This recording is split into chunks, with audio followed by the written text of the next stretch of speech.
They're at a huge party at Jeff Epstein's house.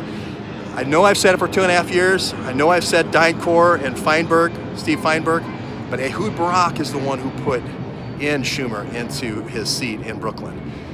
He put in Weiner to follow him up. He put Rahm Emanuel into the White House. Ehud Barak is that guy. 2.5 years ago, check my interview with Jason Goodman. It was the first interview I ever did with Jason. I joked about it, called it Mossad Worldwide, MWW, where Weiner worked.